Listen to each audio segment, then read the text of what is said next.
Hello friends, ನಮಸ್ತೆ. ನಮ್ಮ ಅಡುಗೆ ನಿಮ್ಮ ರುಚಿಗೆ ಸ್ವಾಗತ. ಇವತ್ತು ಒಂದು ರುಚಿಕರವಾಗಿರುವಂತಹ ಹಾಗೇನೆ ಈ ಮಳೆಗಾಲದಲ್ಲಿ ಒಂದು ಫೇವರೆಟ್ ದೋಸೆ ಅಂತಂದ್ರೆ ಅದು ಹಲಸಿನ ಹಣ್ಣಿನ ದೋಸೆ. ಹಲಸಿನ ಹಣ್ಣಿನ ಸೀಸನ್ನಲ್ಲಿ ಒಂದು ಸರ್ತಿನಾದ್ರೂ ಈ ದೋಸೆ ಮಾಡ್ಕೊಂಡು ತಿಂದು ನೋಡಿ, ಸಖತ್ ಟೇಸ್ಟಿ ಆಗಿರುತ್ತೆ. ಬೆಳಗಿನ ತಿಂಡಿಗೆ ಮಾಡ್ಬೋದು ನೀವು. ಮಕ್ಕಳು ಸ್ಕೂಲಿಂದ ಬರೋ ಹೊತ್ತಿಗೆ, ಸಂಜೆ ಹೊತ್ತಿಗೆ ಕೂಡ ಇದನ್ನ ಮಾಡಿಕೊಂಡು ತುಪ್ಪದ ಜೊತೆ ತಿಂದು ನೋಡಿದ್ರೆ ಸಖತ್ತಾಗಿರುತ್ತೆ. ಬನ್ನಿ, ತುಂಬ ಸಾಫ್ಟ್ ಆಗಿ ಕೂಡ ಈ ದೋಸೆಯನ್ನ ಹೇಗೆ ಮಾಡೋದು ಅಂತ ನೋಡೋಣ. ಅದಕ್ಕಿಂತ ಮುಂಚೆ ನೀವಿನ್ನು ನಮ್ಮ ಚಾನಲ್ಗೆ ಸಬ್ಸ್ಕ್ರೈಬ್ ಆಗಲಿಲ್ಲ ಅಂದರೆ ದಯವಿಟ್ಟು ಸಬ್ಸ್ಕ್ರೈಬ್ ಮಾಡ್ಕೊಳ್ಳಿ. ಪಕ್ಕದಲ್ಲಿರೋ ನೋಟಿಫಿಕೇಶನ್ ಬೆಲ್ ಕೂಡ ಕ್ಲಿಕ್ ಮಾಡ್ಕೊಳ್ಳಿ. ಇದರಲ್ಲಿ ನಾನು 1.5 ಕಪ್ನಷ್ಟು ಹಲಸಿನ ಹಣ್ಣು ತಗೊಂಡಿದ್ದೀನಿ. ಇದನ್ನ ಎಲ್ಲ ಚೆನ್ನಾಗಿ ಕ್ಲೀನ್ ಮಾಡಿಬಿಟ್ಟು ಅದರ ಬೀಜ ಎಲ್ಲ ತೆಗೆದು ನೋಡಿ ಈ ರೀತಿ ಕ್ಲೀನ್ ಮಾಡಿ ಇಟ್ಕೊಂಡಿದ್ದೀನಿ. ಇದನ್ನ ಈಗ ಮಿಕ್ಸಿ ಜಾರಿಗೆ ಹಾಕ್ತಾ ಇದ್ದೀನಿ. ಇದರ ಜೊತೆಗೆ ನಾನು 1/2 ಕಪ್ನಷ್ಟು ತೆಂಗಿನ ತುರಿ, ಫ್ರೆಶ್ ತೆಂಗಿನ ತುರಿ ಹಾಕ್ತಾ ಇದ್ದೀನಿ. ತೆಂಗಿನ ತುರಿ ಬೇಕಾದ್ರೆ ನೀವು ಕ್ವಾಂಟಿಟಿ ಕಡಿಮೆ ಕೂಡ ಹಾಕೋಬಹುದು. ನಂತರ ಅದೇ ಕಪ್ನಲ್ಲಿ ಒಂದು 1/2 ಕಪ್ನಷ್ಟು, 1/2 ಕಪ್ಗಿಂತ ಸ್ವಲ್ಪ ಕಮ್ಮಿ ನಾನು ಬೆಲ್ಲ ತಗೊಳ್ತಾ ಇದ್ದೀನಿ. ಇದು ಹಲಸಿನ ಹಣ್ಣಿನ ಸೊಳ್ಳೆ ಎಷ್ಟು ಸ್ವೀಟ್ ಇದೆ ಅದರ ಆಧಾರದ ಮೇಲೆ ನೀವು ಬೆಲ್ಲವನ್ನ ಹೆಚ್ಚು ಕಮ್ಮಿ ಮಾಡ್ಕೋಬಹುದು. ಆನಂತರ 1/4 ಟೀ ಚಮಚದಷ್ಟು ಉಪ್ಪು ಹಾಕ್ತಾ ಇದ್ದೀನಿ. ಇದಕ್ಕೆ ನೀರು ಹಾಕದೆ ನುಣ್ಣಗೆ ರುಬ್ಕೋಬೇಕು, ಆಯ್ತಾ. ಇವಾಗ ಇದನ್ನ ನೋಡಿ ಈ ರೀತಿ ನುಣ್ಣಗೆ ರುಬ್ಕೊಂಡು ಬಂದಿದ್ದೀನಿ. ಸ್ವಲ್ಪನೂ ನೀರು ಸೇರಿಸಿಲ್ಲ. ಈಗ ಇದನ್ನ ರುಬ್ಬಿ ಆದ್ಮೇಲೆ ಒಂದು 5-6 ಗಂಟೆ ಮುಂಚೆನೆ ನಾನು 1 ಕಪ್ನಷ್ಟು ದೋಸೆ ಅಕ್ಕಿಯನ್ನ ನೀರಿನಲ್ಲಿ ಚೆನ್ನಾಗಿ ತೊಳೆದು ಅದನ್ನ ನೆನೆಸಿಟ್ಟಿದ್ದೇನೆ. ಇದರ ನೀರನ್ನು ಬಸಿದು ಈಗ ಹಲಸಿನ ಹಣ್ಣಿನ ಜೊತೆಗೆ, ಅಂದ್ರೆ ಆ ರುಬ್ಬಿದ ಪೇಸ್ಟ್ ಜೊತೆಗೆ ಸೇರಿಸ್ಕೋಬೇಕು. ಈಗ ಇದಕ್ಕೆ ಒಂಚೂರೇ ಚೂರು ನೀರು ಹಾಕ್ಬಿಟ್ಟು ಇದನ್ನ ನುಣ್ಣಗೆ ರುಬ್ಕೋಬೇಕು. ನೀರು ಜಾಸ್ತಿ ಹಾಕ್ಬೇಡಿ.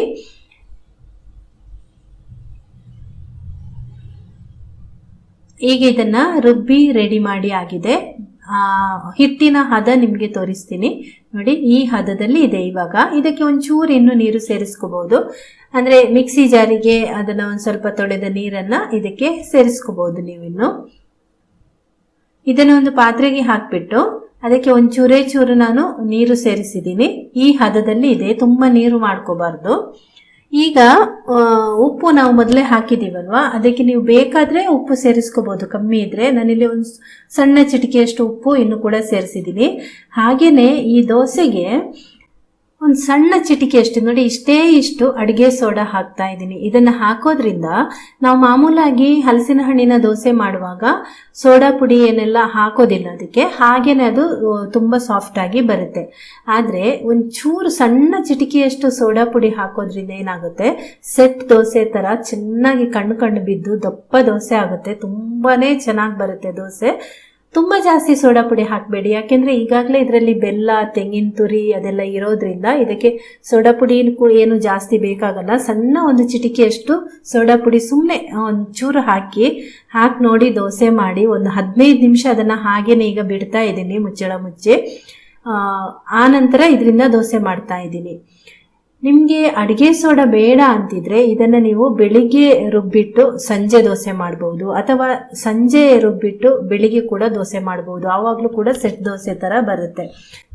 ನಾನು ಈ ದೋಸೆನ ರುಬ್ಬಿದ ತಕ್ಷಣನೇ ಮಾಡ್ಕೊಳ್ತಾ ಇದ್ದೀನಿ, ಹಾಗಾಗಿ ಒಂದು ಸಣ್ಣ ಚಿಟಿಕೆಯಷ್ಟು ಹಾಕಿದ್ದೀನಿ ಅಷ್ಟೇ. ಸ್ವಲ್ಪ ಟೆಕ್ಸ್ಚರ್, ಆಮೇಲೆ ಆ ದೋಸೆ ಸೆಟ್ ದೋಸೆ ತರ ತುಂಬಾ ಸಾಫ್ಟ್ ಇರುತ್ತಲ್ವಾ, ಅದು ತಿನ್ನೋದಕ್ಕಂತೂ ಅದ್ಭುತವಾಗಿರುತ್ತೆ. ಹಾಗಾಗಿ ಸ್ವಲ್ಪ ಚೇಂಜಸ್ ಇರಲಿ ದೋಸೆ, ಯಾವಾಗ್ಲೂ ಒಂದೇ ರೀತಿ ಮಾಡೋ ಬದಲು ಅಂತ ಅಂದ್ಬಿಟ್ಟು ಇವತ್ತೊಂದು ಚೂರು ಹಾಕಿರೋದು.